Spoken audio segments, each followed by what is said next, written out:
Hello and welcome to the Game Mess Game Club for September 2022. This month's game was Metal Gear Rising: Revengeance. Speaking of revenge, this was kind of the second chance game. We took all of the losers from our past three previous polls, put them all up against each other, and Metal Gear Rising: Revengeance was the winner here. I am joined by Turbo Shawn, our mod, and a bunch of members from the community to have this discussion about our thoughts and feelings on Metal Gear Rising: Revengeance. Shawn, I also want you to go first because you seemed very excited about this game. Sounds like you've played this one quite a lot. Yeah, like I mentioned in last month's discussion, this is a very special game to me. This is one of my top 5 games of all time. This is one of my favorite games ever. I love it to death. And I will say I love it in spite of some flaws. I'm definitely not oblivious to them. So yeah, I am just very interested in hearing what everyone has to say tonight about the game. It seemed like some people were a little hesitant about this style of game. I don't know if everyone turned around on that necessarily. It seemed like some did, some didn't, based on the text submissions we received. But I definitely curious how everyone enjoyed the game. Good. Well, I played this game not right when it came out, maybe a little bit afterwards. Like at some point when I upgraded my computer, like some time ago, like 5 years ago, I was like, I can play through Metal Gear Rising: Revengeance finally, and I did like it a lot. So I was kind of curious to see how it held up. It seemed to hold up really well to me. It was still a lot of fun. It was interesting playing it right after we did Ninja Gaiden, from Ninja Gaiden Sigma, which is like similar in a lot of ways, kind of ninja-y third-person action game. And I like Ninja Gaiden. Had a lot of like gripes with Ninja Gaiden. Some things aged there, where this game seems to have generally aged a lot less. It feels like this game still feels pretty slick. Graphically holds up nicely in a lot of ways. Also, just like presentation wise, wow, that stuff is really good. The music is definitely the biggest highlight here. I think that's as much fun as the combat is, and it has that great platinum style combat. The music, especially how it's used with the boss fights, is probably the overall highlight of the game. I don't know if that's like maybe something you agree with, Shawn. If that's like your absolutely favorite thing here.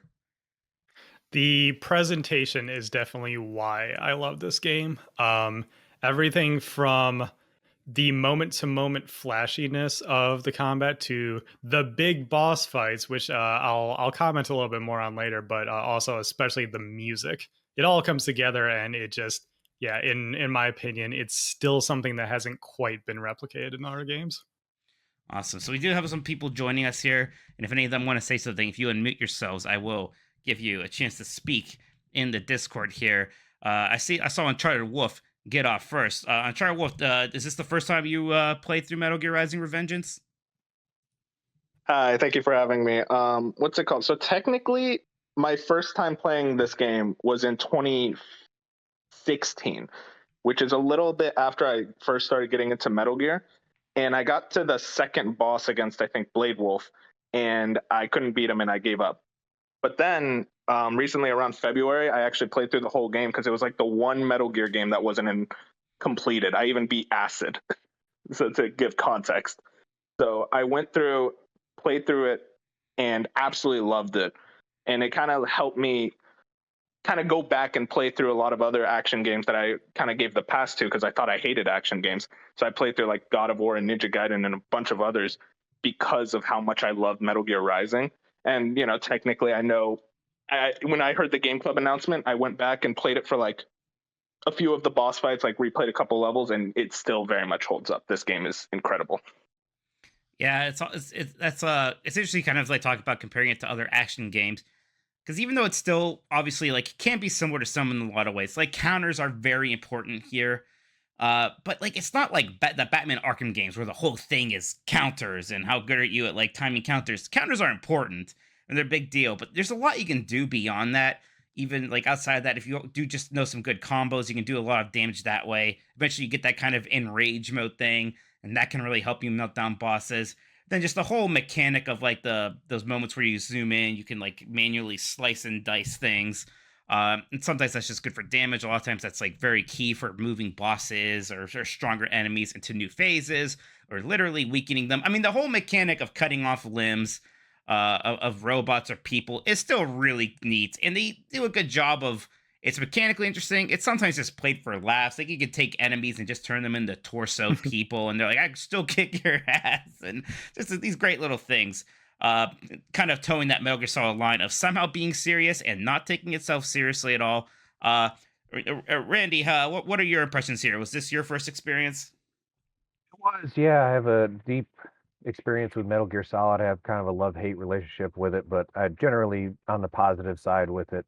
Oh, and got to mention a little starstruck that Matthew is here. Matthew, big fan. Just wanted to throw that out there. But yeah, so I don't traditionally like pure character action games. I like a little bit more adventure and RPG in my action games, and this is just pure straight action. I usually get a little frustrated with the games that grade you after every fight. This is no exception to that. I did get a little frustrated, but I can't deny that I had a great time with this thing. It surprised me quite a bit. It does hold up surprisingly well, and I would argue it even is ahead of its time in a lot of ways, ahead of our time that we're currently in a lot of ways still.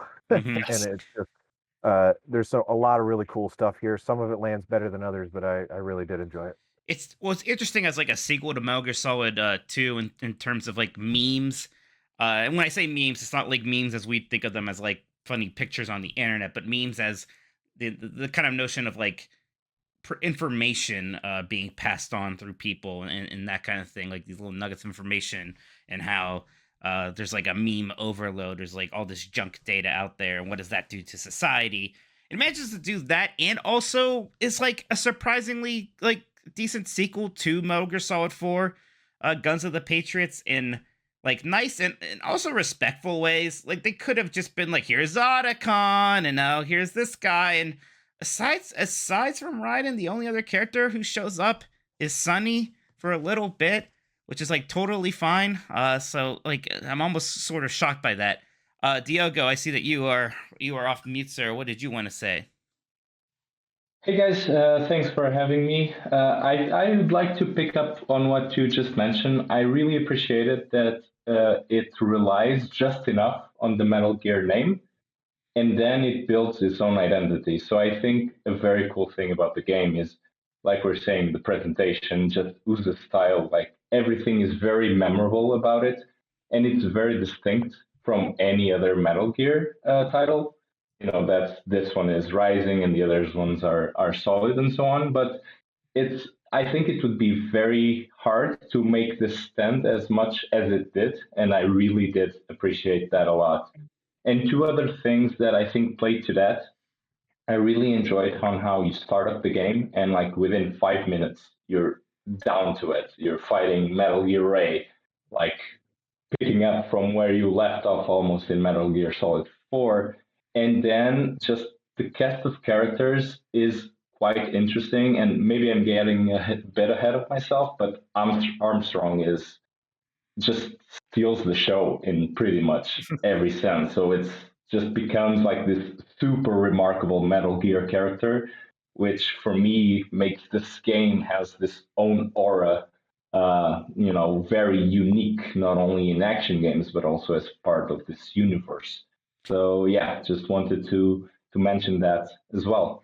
I mean, let's just talk about Armstrong, Senator Armstrong, because what's interesting is normally when like villains kind of just show up at the end of the game, like they're the surprise villain. Because it's Sam is getting most of the screen time, and there's like that one moment where you see Armstrong. It's like, oh, who's that? Oh, that's Senator Armstrong. What's he doing here? Usually villain fake outs like that do not work. It's never satisfying. But like the game does such a good job of giving Armstrong this great spotlight at the end. They give him plenty of time to talk, and sometimes the monologuing bad guy can be a dangerous, boring thing, but somehow they just make all those scenes work. And again, the idea of this, of course, like corn-fed, meathead, U.S. senator, football player guy, ultra libertarian, or whatever's going on there. It just works for Metal Gear. That is a perfect Metal Gear villain. Just him spewing all these contradictions and saying them with all this confidence and just kind of pissing you off, pissing Raiden off. And then again, the boss fights themselves just really satisfying, really good, really fun with Armstrong and with the Metal Gear that he pilots before that. Yeah, Armstrong really only in like the last bit of the game, and yet that is kind of the impression. It helps that you go last, right? I guess whoever goes last leaves the biggest impression. But you're just like, man, Armstrong ruled. How was that so good? Charter Wolf, what do you think? Yeah, to piggyback off of the Armstrong discussion, it's interesting to think about, like, just as a boss fight, how climactic it is. Because I think mechanically, I preferred Sam's boss fight before that, but kind of all the cutscene before with that giant monologue, talking about all this crazy stuff and how badly you want to kick his butt, and then the actual fight itself being really epic with the fire and Raiden's incredible line about how I don't remember exactly what he says, but something about like, "This isn't even my blade." Oh, Is right, one of yeah. the best ones in a game. Oh yeah, it that stuff is fantastic. There's so many good moments. I was a little devastated to learn that the whole that's what's your source? My source is I made it the fuck up isn't actually from this game. Like it was a joke. I thought it was a direct quote, but still, Nano Machine's son and all these like ironically memeable moments are very good. And with the two-part fight with Armstrong, I also think it's interesting how the monologue changes based on the boss fight that's about to come up. You first meet Armstrong and he's giving this grandiose speech about America, and he feels like a Metal Gear villain where he's like one step ahead manipulating the media and everything. And he kind of feels like that, like maniacal sort of like calculating villain. And Right, then what happens? he's not He too gets far from the guy from Metal Gear Solid 3 basically at that point, Volkov or whatever. Or Yeah. even like a Solidus. He's almost cookie cutter at that point. He's like a good cookie I would cutter. say, yeah, no, he's exactly like Solidus is a very good point. Like Solidus gets in the mech and it's like, oh yeah, this is Metal Gear. Of course, I'm fighting a Metal Gear at the end. That makes sense. But then what happens? He gets out of the mech and he's like, all right, no more of this limp dick horse shit. That's great. And what does he do? He walks up to you and is like, we're going to fight man to man. And then what happens? It's an escalation further and further and further until it is basically just one-on-one fists and swords. It's fantastic, and it's amazing how they tie the dialogue into all that. It kind of mirrors what some of the other Metal Gears have done this, where you do fight them in their Metal Gear first. Like Metal Gear Solid 1, you fight Liquid in Rex, then you have the fist fight. Metal Gear Solid 2, you have like that weird fight where you fight a bunch of Rays, and then you have that kind of weird fight with Solidus. But this just feels really good, because even in some of those other ones, you have the terrible QT at the end of 4, but we don't really talk about that anymore. Well, at least the music changing was cool there. But here, what's great is that final boss fight is also mechanically rich. Like the fighting Liquid Snake is a cool moment. There's not much to it. You're just smashing that punch combo and using whatever you can there. Even the Solidus fight is kind of weird because you have a sword. It suddenly feels like a bad version of Devil May Cry or something. And this is great. Doc, I see that you are been on mute for a little bit there. Is there something you wanted to throw in there? And if not Doc, then Diogo, I think you're ready to go too.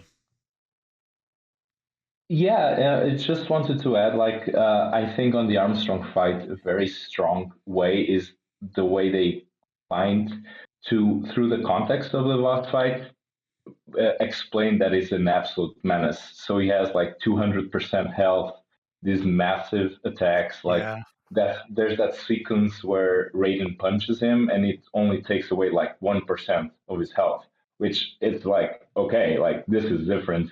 And I mean, pretty much all of these quotes are extremely memorable. I particularly love the one where he goes like, fuck this 24/7 internet spew of trivia and celebrity bullshit. And I was playing it. I actually played it a little bit before the game club, so it was kind of in the middle of those celebrity dramas, and I was like, yeah, is he actually wrong though? Right. Like every good villain, he kind of like he has a point to a bit like you're almost like, yeah, right. He's like, yeah, and that's why everybody should be free. Right. And when everybody's free, then it's only about the strong surviving. Like, oh, it's just no, that's bad. So it's like again, there's like a kernel of something good there, then it just gets worse. Rand, oh, Doc, did you have something to say if you're on mute, unmuted? Can you hear me now? Yes, I can hear you, Doc. What's up? Just with the Armstrong fight, like he begins the fight, like as I think it was Turbo Shawn mentioned, talking about, like, oh, we're gonna make America great again, blah blah blah, just coated in patriotism. Then as the fight goes on, it kind of like becomes a more and more raw version of his philosophy, which is, essentially like I'm the strongest, and only the strongest should get their way. And I guess kind of the interesting thing is at the end when you beat him, he calls Raiden a worthy successor.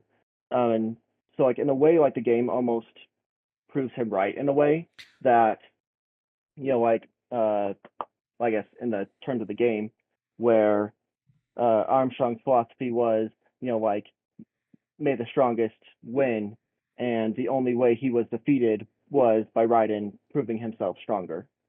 Right. Yeah. So I mean, at least he actually does believe in that creed, I suppose. We got a few messages from people who weren't able to join the voice chat. I thought maybe I'd read one of those now, and we can see if it springboards some other discussions here from Moonlight 150. By the time you're reading this, I'm most likely on a plane bound to New York from California. Unfortunately, I was unable to get through about 3/4 of the game before today. Anyway, this game surprised me in how much I enjoyed it. From the ridiculous storyline to the over-the-top action, it was a perfect palate cleanser after I spent the last 2 months doing 2 long JRPGs back to back. What surprised me the most was the actual cutting mechanic itself. From slashing away enemies' armor to just cutting down a door to go to the next area, it was precisely where my blade swiped in game. I had never seen that in a game before. To have it in a game from the 360/PS3 era kind of dumbfounded me. More games need to implement that. If I were to mention some gripes, it would be the camera as well as the repetitive QTEs. The camera honestly made any fight with any enemy any bigger than a regular human a chore to situate the camera, as they would jump from one side to the fighting area to the other, or even worse, floating somewhere above me. While the combat is fun, they all just kind of boil down to slash a couple times until one of the QTE events pop up, resulting in an instant kill with a slow-mo slashing, reducing them to pieces. All well done, just super repetitive. I did play in the easiest difficulty setting to get through it faster, and maybe it's a bit more intricate and harder difficulties. I will jump in and say I think that's probably the case. It continues, all in all, fun action game that I would recommend, and for the most part holds up today, 9 years after release, especially if you're like me and spent too long recently playing long-winded RPGs and tactical games. It's good to turn that brain off once in a while and slice up bad guys. I am kind of interested to talk about this game's place in that 360 PlayStation 3 era and how it sort of transcends it in a way with like some of the really cool mechanics, but also still does have things like QTEs. Wolf, I saw that you went off. I don't know if that's what you wanted to talk about, if you had another direction you wanted to go to. What's it called? What he said at the very end, I found very interesting. About he was talking about playing on the easiest difficulty and how most battles were room full of enemies, QTEs, finish. And I agree that that's the case. But what works about the game, in my opinion, is that you get those moments that room full of enemies, QTEs, finish. And by the time you're like, okay, I'm getting kind of sick of it, they hit you with a boss fight. I definitely felt that in Colorado, where it was just room full of enemies, kill them, QT, and then I got to like Sundowner, or before that, Monsoon, and those boss fights were so incredible that it made me completely forget about that. Mm-hmm. I do think that like the boss fights are definitely probably better than like the grunts fighting, although it is really satisfying. Like I do like how it is so much about just kind of getting those instant kills, and I like how the instant kills even refill your health, so it is kind of like just go on a rampage. Be slightly smart about like slicing them in half so you can grab their spine juice, and then you'll be good to go. Randy, what do you think? Real quick, sorry. sorry to cut you off, but I'll let our people talk first. I have thoughts on this too, but I just wanted to really quick get in there that just so we know we're all on the same page, it's called Blade Mode. Okay. Just so Oh no. the manual cutting, just so we have a name for it. Just so we have a Just name with for it. blade mode. Okay. All right. Thank you. Yeah. Thank you, Turbo And Shawn. then the other thing is, I don't know for sure if Metal Gear Rising does this. I haven't like looked that far into it, but I will say I know just from playing a lot of character action games, they do straight up omit patterns from enemies, from grunts all the way up to bosses when you play on lower difficulties. So if anyone did play on easy, again, I don't know for sure because I've never played on easy myself and I haven't looked it up. But there is a chance that you just did get simpler versions of enemies. So maybe that may have been why I felt a little more repetitive. But go ahead, Randy. Yeah, no problem. I do want to recommend Severed by Drinkbox Games. If you guys like the cutting mechanic, there's a lot of similar stuff. It's uses touchscreen stuff, but it has a lot of like cut in this direction, cut in that direction sort of deal. I recommend that checking it out if you're interested in that.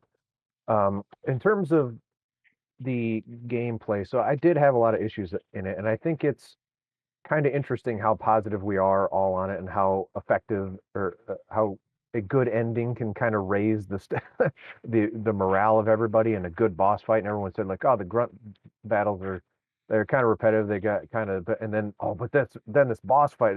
This game to me also had a lot of highs and lows. And the boss fights, I'm like, yeah, let's do this.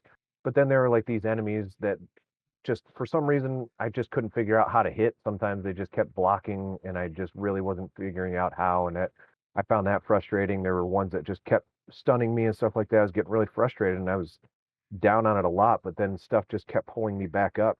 And I think there's some stuff that also doesn't hold up. I think every game after Batman took the wrong lessons from Detective Vision, which is you have to ping the environment to highlight stuff. That drives me crazy because at least in Batman you can still kind of do everything, but you ping the environment and the second you sprint it goes away, and I'm like, oh, I got to stop and wait for it to like kind of recharge and ping the environment again. It drives me nuts. There's a fair amount of gameplay issues that I don't like, but it just doesn't really matter because then that president shows up and it's just a master class in character development and storytelling within one boss fight. I didn't care about Sam at all. I thought that Sam didn't work for me. They had that like send off of his death, and I'm just like, man, I just don't care. And then he kind of comes back at the final boss, and even liking what was the guy's name? The final boss. I'm sorry, I forgot his name. Senator Armstrong. Yes, I was about to say, yeah. not president. I thought he was a president on Game Mess Oh, Jeopardy. did I say president? I said president on Jeopardy a few months ago, and it cost me some big points. So I learned that lesson. Well, I would have studied if I had known that I was going to be on the hot. Yeah. I thought president, and then I was corrected multiple times throughout the game, and I totally knew that he wasn't, and then apparently just it's still in the back of my mind. Well, Solid is what president is what's confusing. Yeah, but Armstrong also definitely or something. He wanted to be president. He talks about it. Yeah, it's part of his plan. Absolutely. He gives off we haven't explicitly mentioned this yet, but let's be real. He gives off the air of a certain someone who would come in the future. I mean, he says make America great again, which is just incredible. Out loud. It's just incredible. Yeah. So I don't know. Like I really did enjoy all of that stuff, and the fact that this guy who basically didn't appear throughout the entire game shows up at the very last possible moment to matter, and he became easily the best part of the game is just impressive. How you can just encapsulate that 20-minute section and just say like, yeah, do this for everything from here on out. People need to be studying how to make people care about characters in that short amount of time. Number one Red Steel 2 fan, you haven't spoken yet. I see that you're off mute. What did you want to say about this? Well, thank you for acknowledging my name. Second off, just a few notes, because I largely agree with most everyone has said about the game. It's very much a platinum game, and you can easily see how folks that made Bayonetta ended up making this game, because a lot of the stuff from Bayonetta, the combat, is pretty similar to this. The other notes is just, I do find it extremely funny that they just give almost every character a goofy ass grin. Yes. Especially during the first part. This completely threatening enemy will just give the goofiest smile possible. And I think that perfectly captures the tone that they're going for, because it's obviously trying to be kind of super serious, but also completely nonsensical, like a lot of the Metal Gear content. So that I really enjoyed, and yeah, that's pretty much the most that I had. Oh, the one other thing, I actually really enjoy the fact that it is pretty short. Yes, It it does not is. outstay welcome. It is. Oh, You, I you, wanted to go I ahead, want to Shawn. talk about that real quick. I saw a lot of people saying, "Wow, I was expecting like 7 or 8 hours based on like how long to be in or anything like that." And I saw as people were playing it, they were like, "Yeah, I somehow flew through it. I was at like 5 hours or something. I didn't expect that." I actually just finished a replay of it today because I was capturing footage, and my replay was like 3 hours. So I was like, "Oh, okay, it's definitely only like Yeah. progress made and no cutscenes, no menus, yada yada, like Metroid style." Because there's Ah, I can tell you for a fact, based on the amount of footage I have, I did not spend only 3 hours playing this game. mm. but So it's yeah, but it is still like relatively short, even compared to other Metal it Gear is still breezy. Solid Yeah, games. And I do like that about it. And sometimes you almost get the feeling that like it was shorter than they wanted. Like towards the end of the game, you're spending a lot of time in Colorado. You're even kind of retreading some areas. You're not seeing Mhm. like any new enemies get yeah. introduced for a long while. You can always kind of feel That's like there's a there was a bit of a like, all right, we kind of got to finish with what we have here. That's actually something that we discussed earlier in the month. And so I am interested how you feel about this, Mike. But everyone sort of all had the same feeling of like, man, it really like amps up towards the end to the point where it's like that final area is just, you go to the military base and you basically just fight Armstrong. And it's like it's very, very rapid fire towards the end, whereas the front half is more traditional character action, even traditional platinum game Hmm. where you do have the long corridors, you do have even like Yeah. an occasional puzzle, but it's like very simple Yeah, in you're here. globe trotting a bit. Yeah, no, and yeah, even like the level design sometimes almost feels a little bit more open. I do kind of agree with Yeah. that. Now, I didn't really mind because the base combat was just still kind of fun enough for me, and there was always kind of neat little things. Like when I was getting tired of Chicago and I was in that really long like the skyscraper segment, then there was like the whole bit where you're being chased by a helicopter and you're running up the building, and it was like fun again. It's like, all right, no, we're good, we're good. Yeah. Um, Uh, Yeah, the pacing is really good, and I think if it had gone on for even like an hour longer, I don't know if they would have been able to keep up with that pacing. I think it lasts just as long as it needs to. I think that's I exactly right. would The argument I made was that these kinds of games are always just a little too scared of being too short for the dollar value. Because let's be real, that's Sure. something that people do talk Sure. about in reviews and now online or Mhm. anything like Well, that. this And so game, they always do pad them out a bit. But I think with this game, it was just sort of a planning thing where they did that initially, and then they're like, dude, screw that, and so that's why it like ramps up at the end. I mean, this Yeah, I mean game that like was got low 80s like on Metacritic when it came out and stuff like that, which yeah. like considering its cachet today seems kind of strange, but it was dinged for things like kind of being a little short and whatnot. Sorry, go ahead, Red Steel 2 fan. No, that was exactly the point I was going to make. Is that was the one of the big criticisms of the game is its pretty short length. Mhm. Like as much as people complain about length today, it was even more vicious back then in the in that era of the 360 and the PS3. Doc 7, you've been off mute for a bit there. What did you want to throw in here? I guess talking about length, I almost wonder if it kind of falls into like the same thing that I feel like holds back DMC4 for me. Speaking of games around the same time, where like where kind of pad out the length, they added kind of superfluous mechanics. I mean, not to the extent that DMC4 did with the dice rolling game and stuff. But I almost Oh, yeah. wonder if this game would have been better as almost like Fury if you played that one, where it's just boss fight after boss fight after boss fight. Perhaps with like a few shorter segments of the regular enemies, but like put more focus on the boss fights rather than like subpar level design. It is funny you mentioned that because that's one of the things I mentioned last month is when I replay this game typically I do what I call boss rush mode, which is not a thing in the game, but I actually Yeah, you unlock it after you beat the game. But hey, fun fact, everybody: if you enter the Konami code in on the title screen, you unlock chapter select right from the get go. So that's what I've cool. always done. I've actually, my PC playthrough here this month was the first time I ever did a full playthrough on PC, because for years and years and years now, I've just input the Konami code, and then what I do is I played that first bit with Metal Gear Ray, and then I played through to Blade Wolf, and then I actually jump out, and then you can. This is exclusive to the PC version. Weirdly enough, there is a boss selector underneath the chapter selector. So if anyone played on console, you actually don't even get this. It was weirdly a PC only edition that they made. But and then I go through and I play Mistral and Monsoon, Sundowner, so on and so forth. And to me, that is the best way to play this game, because first of all, I mean, it only takes like half an hour.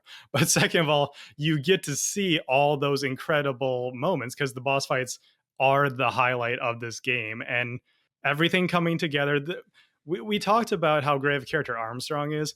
I think all of the bosses are incredible characters in their own right, which is on par for Metal Gear. So it makes sense. But especially in a character action game like this, where you go in and, they have the dialogue or whatever, but then the music kicks in and you are just so ready to take this person on. And then it does one of my favorite things in video games. It's often referred to as dynamic music. Mike, you mentioned it on your streams, where when the vocals kick in on that final segment, it is the greatest thing. Exactly. And so, and a lot of games I love do that. Killer Instinct, Doom 2016, stuff like that. And so to me, I definitely wish a official boss rush mode would have been like more accessible to people, because I would say, like, if you want to do a replay ever, that's the way to do it. So if you have the PC version, definitely the way to go. I think that's right. Like, if I was going to play this again like the next couple years, I'd almost would just like to replay the bosses. Really, Charlie Wolf, what is up?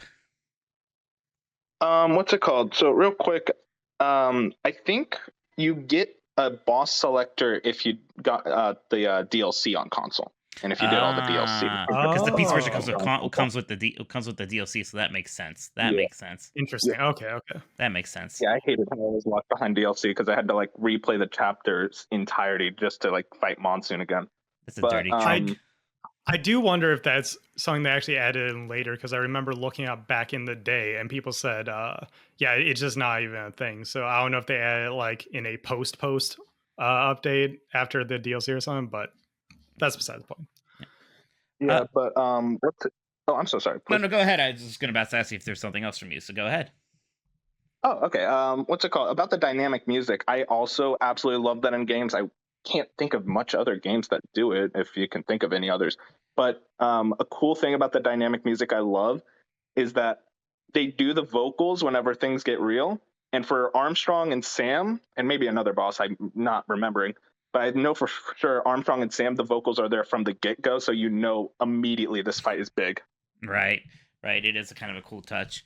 Oh, that's great. Randy, you've been off mute for a bit. What did you want to throw in there? Kind of before we get off the pacing, I want to be a contrarian a little bit. I thought this game had some pacing issues. There is stuff that drag. I feel like there are levels that drag quite a bit, and then there are levels that kind of are over in a blink of an eye, and that seems a little off to me. There's even story beats that are kind of just brushed over, like the part where, they're 4,500 miles away. How are we going to get there? Like, we can get this jet. Like, so I mean, there's going to be like a level getting that jet. No, it's just a very brief cutscene, and then suddenly they're there. It seems like there's this very large section that's completely missing. Back on to the point of bad lessons from Batman, like the finger in the ears stopping gameplay to slow me down and talk to somebody on the codec every 4 seconds. I'm like, oh my god.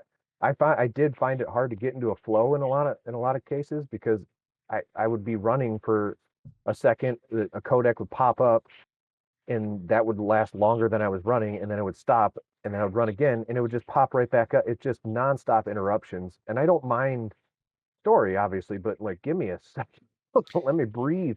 And I just feel like this game had a little bit of pacing issues, but it doesn't detract from the overall experience. But Firehair brought up a good point. This game actually changed developers.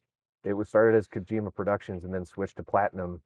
So there may have been some kind of like cut content there, and there's definitely maybe during the changing hands they ran into some issues. but I felt it definitely. I mean, I'm Sean, you probably know more. Maybe you know more about like the development than I do. My understanding was a lot of stuff was basically started from scratch. I think they kept the idea of like the blade mode thing because like that Yeah. Kojima Productions version had the watermelon scene. You still have the watermelons you can cut in this, but otherwise, I think they almost restarted. Right? They did. The project was effectively canceled under Kojima Productions, and they effectively resurrected it under Platinum. So and it was only over the course of around 2-ish years that this game was made. It was like 2011 through 13, or late 2010 through early 2013. So around 2 to 3-ish years, somewhere in there, that Platinum was actually working on this. So they did sort of plow through it. And I'm actually trying to think off the top of my head, but I believe they did have other games coming out during that time as well. But Well, they yeah, just ran out so of time. sorry, what was that? It's possible they just ran out of time, development time, and they just needed to cut some stuff. It felt like it to me, Yeah, but I mean, that absolutely could have been the case because, as we would know, only a couple of years later, things were not going well with Konami management. So No. maybe they just had a hard deadline to hit. But yeah, the project was effectively just completely restarted under them. And that's we talked about this. This was another thing we talked about in your stream.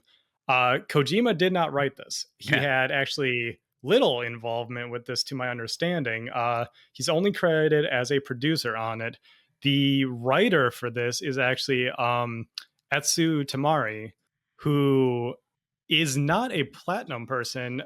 They are or at least were a Konami employee, and they wrote. So this was still all in the family. The Metal Gear games from Peace Walker through Metal Gear Solid 5. Okay. So this was definitely still all part of the plan, and which makes sense why it flows so well and goes into it, slots in very well with the Metal Gear lore right there. But otherwise, yeah, basically everything was done by Platinum. Mm. Doc 7, I'm gonna throw it to you. I think you're next up here. Okay. Just quick shout out. Matt McMuffles does have a pretty good "What Happened" episode on the development of this game. Oh, there you go. So that's where a lot of my knowledge of that comes from. But I love Matt Randy kind of McMuscles. brought up stuff that breaking up the gameplay, and like one thing that really bothered me was like coming from this as someone who's never experienced any of the Metal Gear games, but has experienced character action games quite a bit.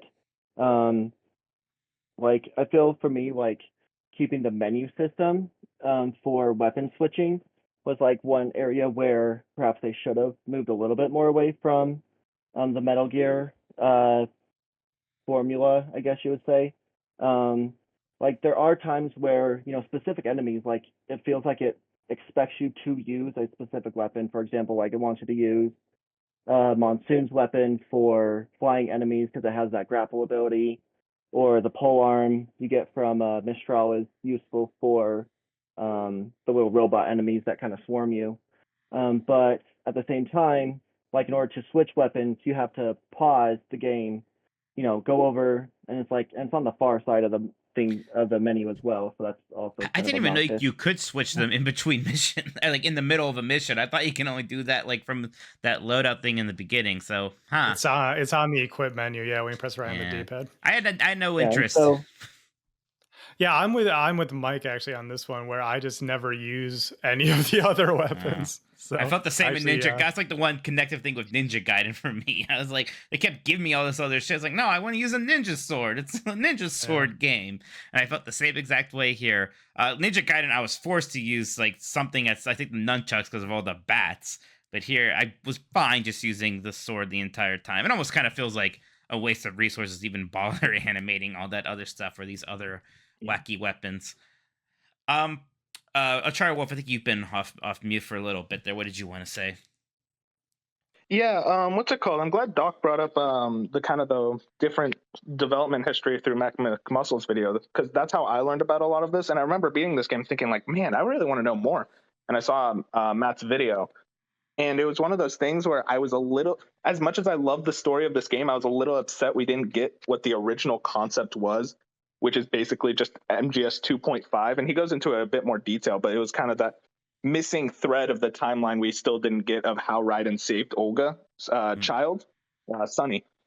And I kind of wish we got that. I didn't really need anything past 4 because of how good 4's ending was.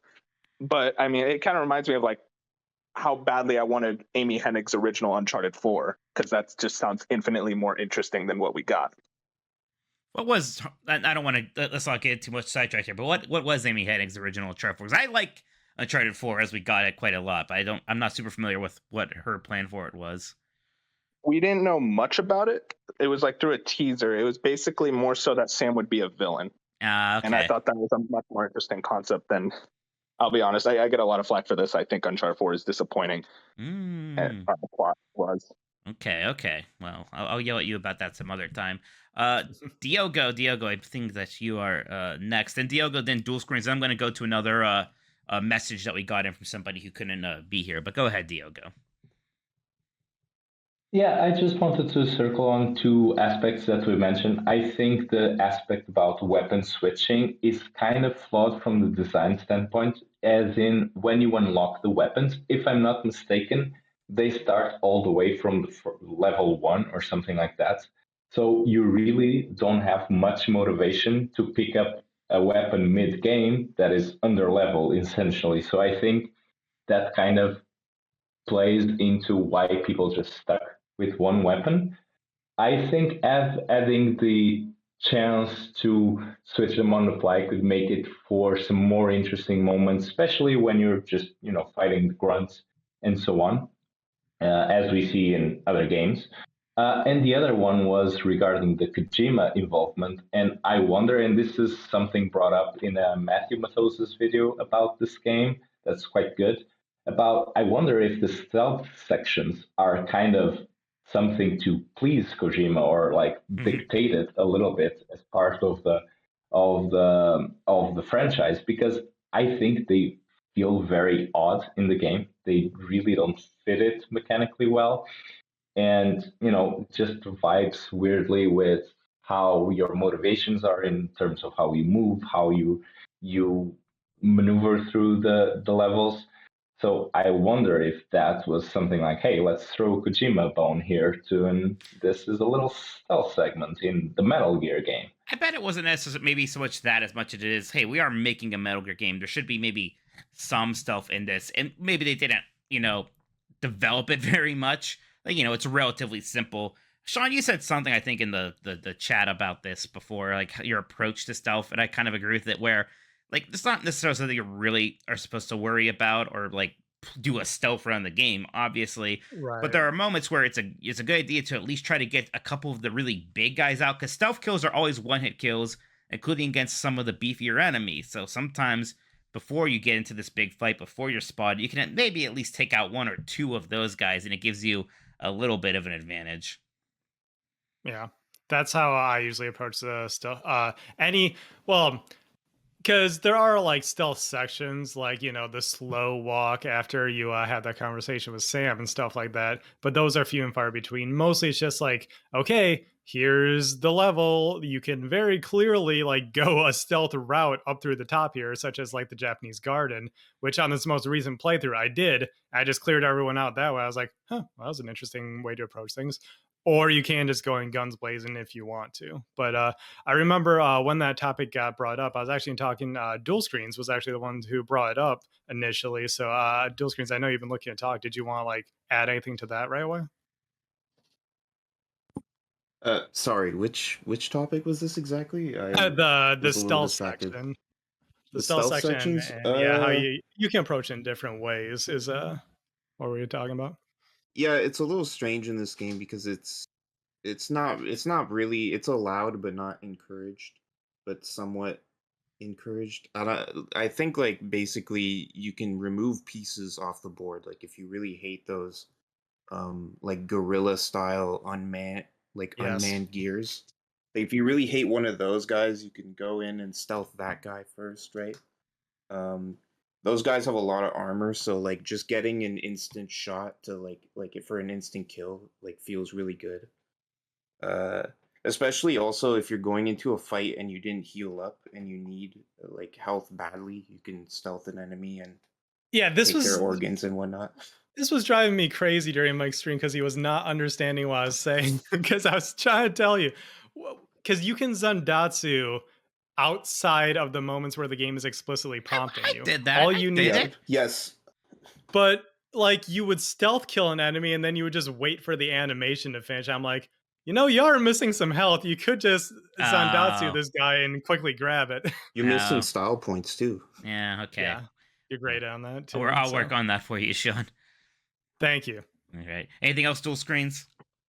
Well, what I wanted to talk about was that earlier we were talking about how great the bosses were, but I wanted to come to the defense of the grunts because I actually really love fighting the grunts in this game. Um, Especially when you get over that hump, when you realize that like the low level grunts, like the guys with the plain rifles, are basically walking like health regeneration, like health pickups. They're walking vending machines filled with blood.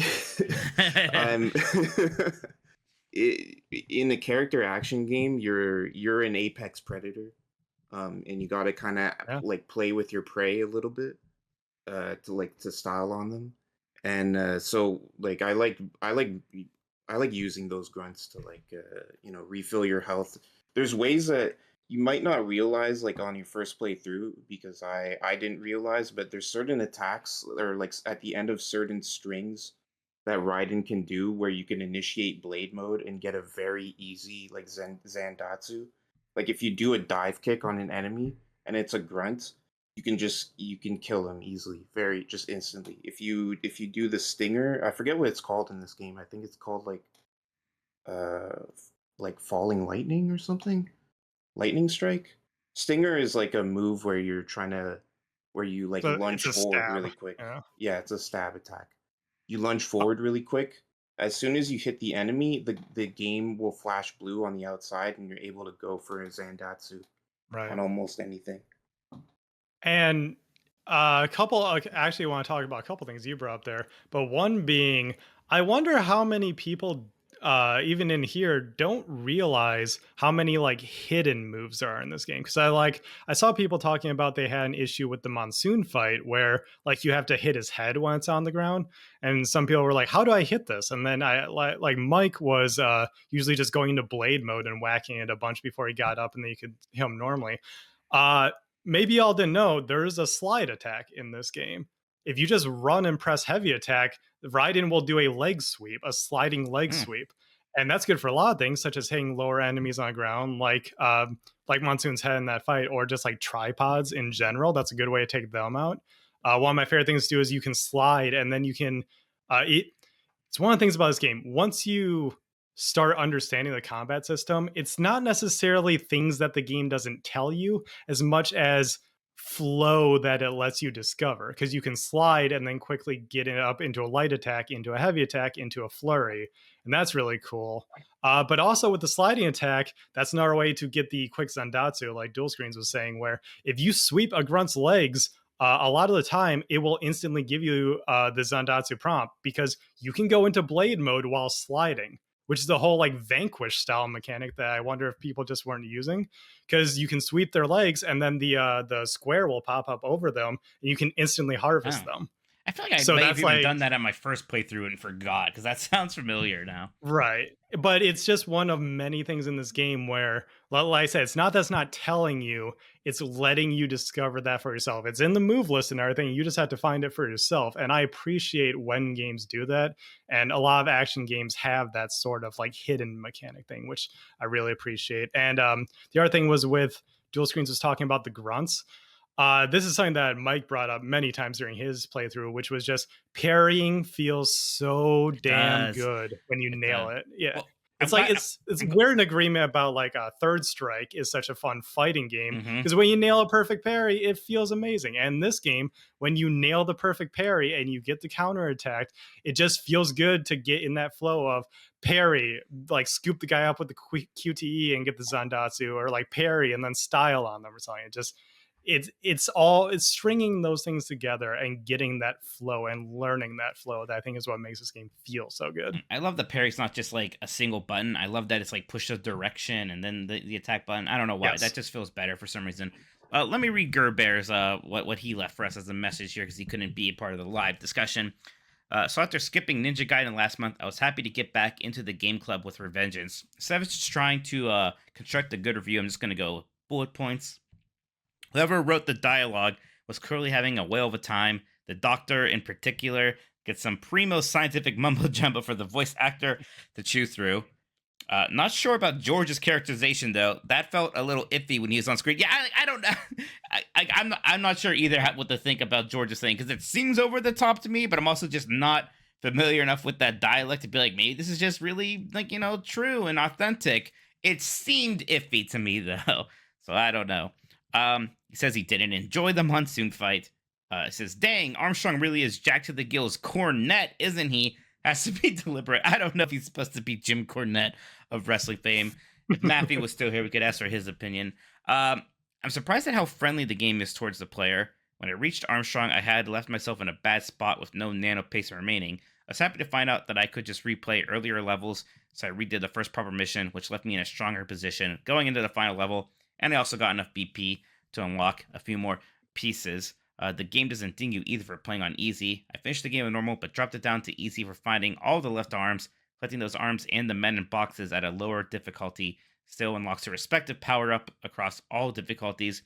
Additionally, any BP you earn is all feeding back into one pot.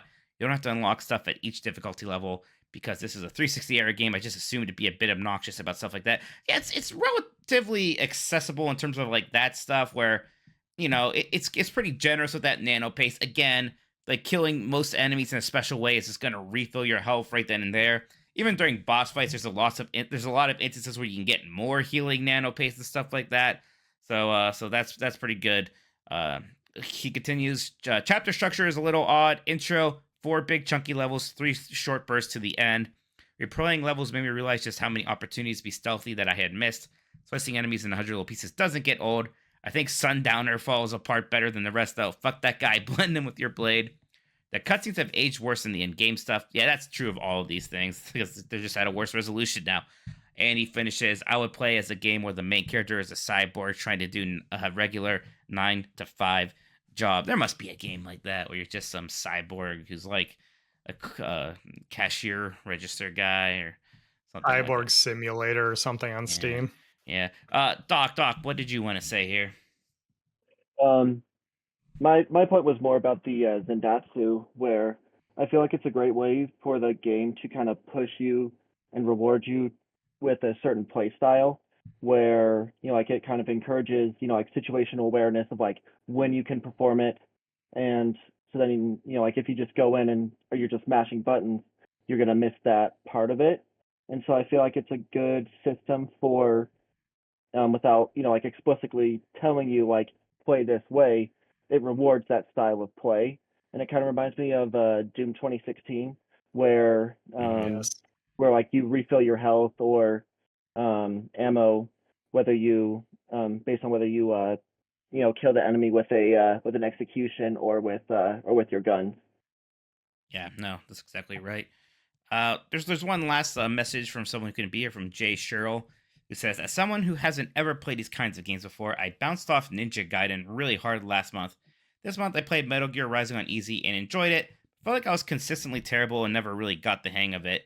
The zaniness and over-the-top nature kept me going. I feel like some of the tutorial was misleading. After Googling, realizing you didn't have to push in the left joystick to parry, only point in a direction. And even after that, I felt like parries would land randomly. Am I broken? What games would you recommend the same genre that would handhold me a little bit better, provide a better introduction to the genre? Really enjoying Game Club and being exposed to games I normally wouldn't. Keep up the good work. Thank you.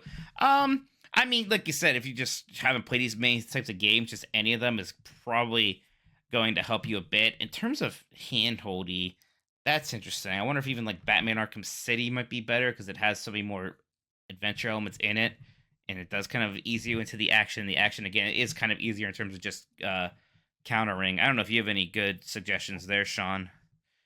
I think just any newer action games will probably do the trick. Like DMC5, I mean, this was one of your criticisms, Mike, was that DMC5 was too easy. I did But say that, yeah. the newer action games, and it's as of this recording, it's not out yet, but I assume Bayonetta 3 will be the same way, where they are just getting more cognizant of like, all right, let's just let people see our cool shit and let's like make, very easy modes. Let's even give you like maybe an invincibility mode if you want that. DMC5 doesn't quite have that, but if you do knock it down to easy, it's like, all right, let's just get you through the game and let's get you seeing the cool shit and feeling a cool way about things. So may check out DMC5 if you haven't yet, because you can get that for cheap, and it's a fun game that is a little bit easier. Doc said, did you have a suggestion? I think I saw you go on mute around when he asked for one. Yeah, DMC5 would be a good place to start. Bayonetta 2 is a good place to start too. But yeah, a lot of the older character action games were very much about, like teaching you through failure, and it can be pretty frustrating for a first time player. But yeah, I think like a lot of the newer character action games have done a lot more to try to be accessible. Uncharted Wolf, did you have a suggestion also? Yeah, I guess what I would say is kind of find a genre that you are a bit more familiar with and like learn a specific mechanic. And what I mean by that, I didn't like action games. And I know this isn't a handholdy game, but when I played Sekiro, that was kind of the game that taught me how to parry a lot more. So I was able to better appreciate action games and eventually go back to Metal Gear Rising and appreciate it from a new light. But also like a game like God of War 2018 has a parry mechanic. I'd say go back to that game and kind of just focus on parrying a lot more, and I think that would help you out a lot in like kind of getting that mindset of being able to parry attacks more easily. God of War is actually not a bad answer. Even like the Spider-Man game, because I think there is like parrying of some kind in that, although it's not a huge deal.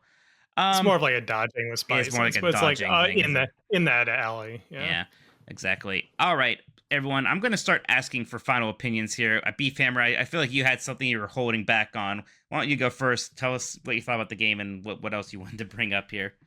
Yeah. I was letting everyone else talk. Everyone else is like hitting like pretty good opinions that I agree with. Well, first off, I tinted this in chat because no one has brought up what I loved the most about the game, and I know Mike, you like this too. There are multiple times in this game where Raiden, you can ninja run on missiles. Yes, you can do it on enemies. It's hilarious. It's great every time. I thought you were going to say Raiden's ass for a while. By the way, when you were really building up to that, I was worried. No, the first time when you find the Metal Gear, it's like, well, he's shooting missiles at you, and Ryan's like, well, just run on them. Yeah. Because of course we would. It's a Metal Gear game. But yeah, in general, I just liked it a lot, which is weird because I don't like character action games like at all. I did play through Metal Gear probably like 5 years ago. This one, and kind of didn't even remember much about it except Senator Armstrong, obviously. But this time I liked it a lot more, and I'm not entirely sure what changed. Maybe it's just now that you get better. Yeah, I'm better now at like parrying mechanics and fighting. The parry did take me a while to do because I also thought the tutorial for it was a bit weird, but once I got it, I flew through the game. Yeah, my final time said it was like only 4 hours, so I just absolutely flew, which, like everyone else said, I think the pacing also was a big thing that helps. Whenever I played like Bayonetta or DMC, it's the in-betweeny times where it slows down where I was like kind of losing interest, so I think it's a good one to start with if anyone else is like me, doesn't like these type of games, and if you do like, the corny nature of it.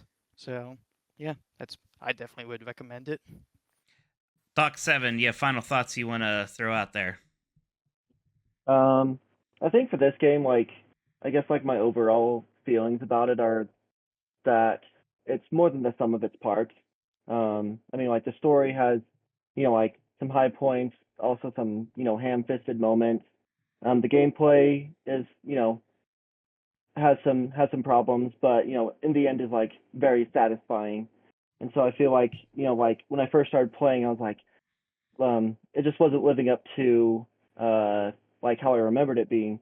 But then once you get to the back half of the game, and it just kind of the pacing just kind of grabs you by the balls, and you're like boss fight, boss fight, boss fight. It really kicks it. I feel like that's like really where the like the high point of the game. But overall, yeah, I feel like it's something more than the sum of its parts. The number one Red Steel 2 fan, where do you rank this on a scale of Red Steel 1 to Red Steel 2?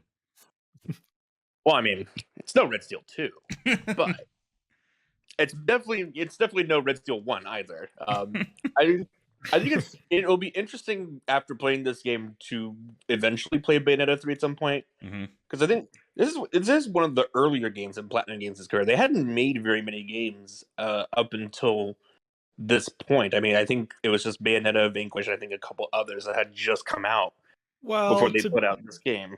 To be fair, the Platinum basically was Clover at Capcom before this, so they did work on DMC and Beautiful Joe and Okami. But yeah, as Platinum, you're right, they didn't do a ton before this.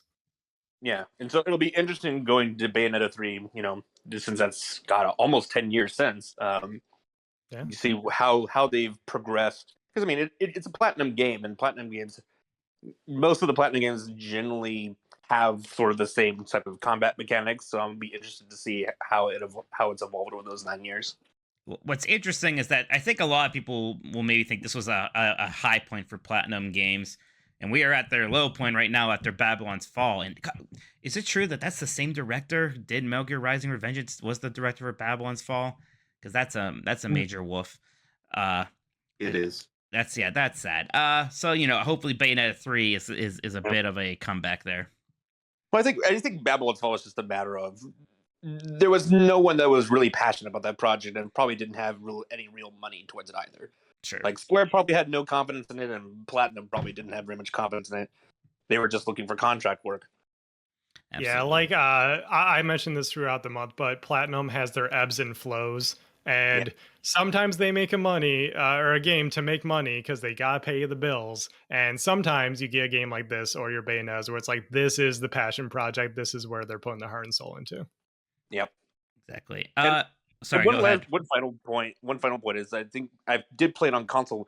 It generally holds up very well on the console. I mean, playing it on the Series X, other than it's at 720p still, but it still looks pretty good, and it's at 60 frames, so it still holds up pretty well on that front. Did this get frame rate boosted? Because gosh, that should be a game that got frame rate boosted, right? It was always 60. It's just always 60. Yeah, well, good for it. Yep. Yeah. Well, there you go then. Okay. Anybody else want to jump in with final thoughts? So Uncharted Wolf, go ahead.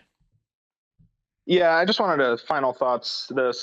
I think this is easily one of my favorite games of all time. Maybe not to the level of Turbo Shawn putting in his top 5, but definitely top 30, 40, somewhere around that area. This is a game that I'm going to be thinking about a lot. This game I'm going to be replaying a lot, definitely just for Senator Armstrong. And I kind of just wanted to leave it off at my favorite moment of this game, which was at the Senator Armstrong fight. I was fighting him, and this was my first try fighting the boss, so I felt really good about it. Even though it's not really the hardest boss in the game, but for someone that doesn't play a lot of character action games, I felt like a badass. And at the very end, if you remember the song that plays, they end it with saying "blood beneath the bloodstained sand" twice in kind of this climactic part. And right when that part of the song happened, I killed him, and I got that final ending kill for him, and it just coincided so perfectly. I just yelled out in so much hype, even though it wasn't that difficult. But it was such an insanely hype moment for me that I couldn't help but yell. Randy, what are your final thoughts here? Yeah, I mean, there's plenty we didn't touch on that I would love to, but we obviously don't have the time. I will say that I had a great time playing this, and a large part of that is because of the tone. They just really nailed what they wanted to do with the tone. It wasn't too serious. It wasn't so goofy to the point where you're wondering if they didn't do it on purpose. It was right on point.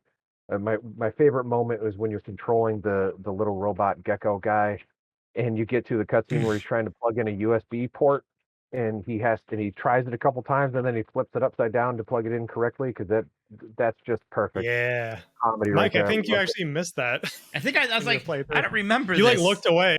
You like So looked away. funny. I was like, no, Like, he missed it. I laughed out loud. That was I rarely laugh out That's loud at games, and incredible. that got me. Yeah, especially during like 2013. USB-C that is was a not big shock. canon in Metal Gear Solid No, world. That's no, great. absolutely not. Yeah, and also K9000. We didn't talk about him at all. I thought he was great. Lots of good stuff there. It just goes to show you how strong moments can really just make a somewhat problematic game better, because I really did have a lot of issues with the gameplay. I thought the sub weapons were bordering on useless. I really hated changing out. The stealth was extremely tacked on, and I found frustrating. In fact, I got the achievement for ignoring it, because I just got a second. I walked into a room and it's like, all right, It's let's great. just There's an bring achievement it on. though. Oh, there is. Like, if you get spotted a certain number of times, That's it's just like, awesome. hey, you're good at fighting, I guess, or whatever. And I'm not good at fighting. I was terrible at this game. I got C's basically every fight. But either way, I just was smiling most of the way through. I had a really great time with it, and it makes me want to check out more of their stuff. So yeah, like, I can't really recommend it enough. Even if someone that doesn't like these types of games, which is usually me, I'd still give it a shot. Yeah, and I think some of us were good sports. I know we kind of had two of these character action games win in a row there, but I thought it was interesting to play them, even separated by not that many years between Ninja Gaiden and Metal Gear Rising, really, and yet it feels like this so much happened between those two games. This giant golf. Shawn, I'll let you go next because I, of course, reserve the right to have the last word to myself. So you go ahead there. Okay. By the way, it's 9 years, Mike. It's almost a decade. That's a pretty long time between games. When you get to my age, Shawn, these 9 years the is decades nothing. fly by. Yeah. It's the same decade. It's nothing. Oh my god. Anyways, yeah, just to close it out, I think it was interesting hearing everyone's thoughts on it, and I think the term that stands out more than most to me, and I think really sums up my feelings as well, is that it is more than the sum of its parts. Everything comes together in this game so well in terms of, like you were saying, Mike, the presentation, or like Dual Screens was saying with the combat and how it flows. And just everything comes together in a game that is very memorable for its highs. And yeah, we all talked about the lows, and yeah, there are some tedious levels, and yeah, there are elements of it that aren't great. But I think when you get to my point and you just like replay over and over and you find the good stuff, and like I mentioned with the boss rush that you can do, you just like ignore the bad stuff. Holy crap, is this a roller coaster ride every time you play it? And it's just so much fun. I owe this game a lot, actually. This was only my second Metal Gear game ever. I just did not play the series back in the day. And so I started with 5 and then played this game like the same year.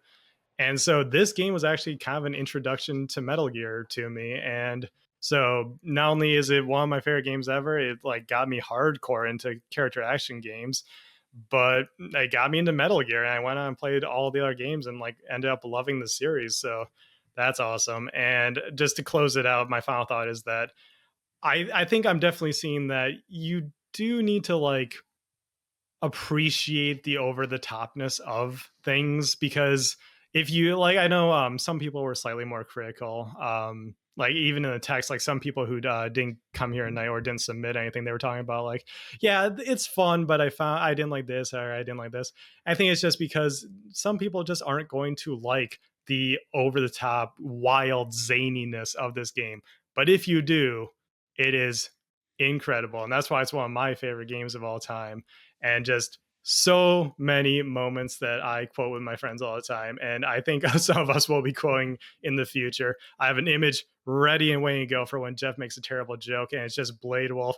I understand your attempts at humor. I just do not find them amusing. That's great. So, that's great. Yeah. It's Loved funny because I was a big What'd you say? Well, hey, Jesus Christ, when did he get here? What the fuck? Jeff's here. Hey, Jeff, what did you think of Metal Gear Rising Revengeance? When I played it on the Steam Deck a few months ago for a couple hours, it was cool. It's right. You played it because you assumed it was going to win the first ever poll, and then it didn't. Yes. Yeah, I did. I played a few hours. I don't know. I didn't play enough to really contribute to this conversation in a meaningful way. I'll just say it's still a very cool game. Like, I mean, cool as in, like, it's got a lot of style. More games should have the things that this game has going for it. That would be excellent if we lived in that world. We still kind of don't, and it's annoying. But I was really happy with what I did play. I don't know, how'd you guys find it? Did it hold up? Yeah, we had a whole hour-long conversation about how much it held up.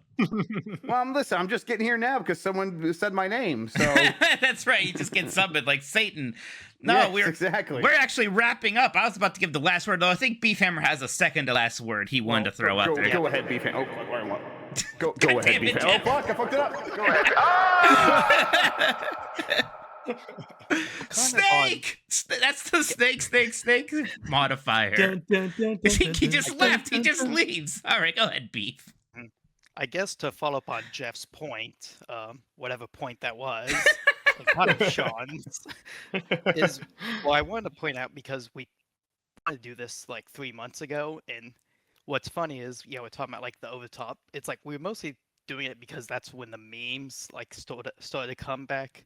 And it's really weird to like actually because we didn't really discuss like, oh, this is a meme-worthy game, but it's weird to have a meme-worthy game that's actually like good, and there's other things to talk about, which is like super nice. So I'd say like it's like we were all saying, it's bigger than some of its parts, but it's also like more than just like going in like let's look for the memes. So it's very weird, but yeah. Now you can finish it out, Mike. It was because Shawn kind of talked about this, how he wasn't a big Metal Gear guy. I was a big Metal Gear guy, and I remember initially like not being into this game when I saw trailers of it. I didn't like how over the top it was. I like scoffed at like this ninja anime bullshit. Raiden's just killing a Metal Gear Ray, like it's nothing. Boo. Like for some reason I was like kind of like snooty about it. And that's why I don't think I even played it right when it came out. Again, I think I waited a year or two. But then when I did, I was like, oh, who cares? This is actually a lot of fun. And actually, even the story is better than I thought it would be, especially even after Metal Gear Solid 5, which I like a lot, but has this really kind of disappointing and disjointed story that kind of doesn't go anywhere. And this game goes places, and it does so many things right. There are some of those low points we talked about, maybe some things that could have been ironed out a little bit, but the stuff that's so good really sticks with you. Like the music and the way it's presented and how it works with the boss fights and just the boss fights themselves and this, incredible villain that you have with Senator Armstrong just makes for a fantastic character action game, and certainly my favorite Platinum game that I could think of, although I haven't played that Transformers game of theirs that looks pretty cool yet. But this is just a really good time. Playing it again for the second time still felt like playing something for the first time. It still felt incredibly fresh and interesting. All right, well, thank you all for joining us here. We have the poll going for a couple more days for next month's Game Mess Game Club title. It is going to be October. It's going to be spooky season. We have 3 options: the Resident Evil 1 remake, Ghost Trick, Phantom Detective, and Alan Wake. So get your votes in the Game Club channel on the Discord. If you are a Patreon member and you have access to that channel in any of the ways that you can, and get your votes in, we'll be finding out the winner that soon. And I'm very excited. I'm gonna really embrace this spooky season. I'm gonna play this and some other scary stuff. I'm excited for it. Thank you to Shawn and to everybody else who joined. Not thank you, Jeff Grubb, who I see is back. I see you there. My source is that I made it the fuck up. Jeff, I was devastated. That's not actually in the game. Wow, that sucks. All right. Thank you, Shawn. Thank you, everybody. We're going to end this discussion right now.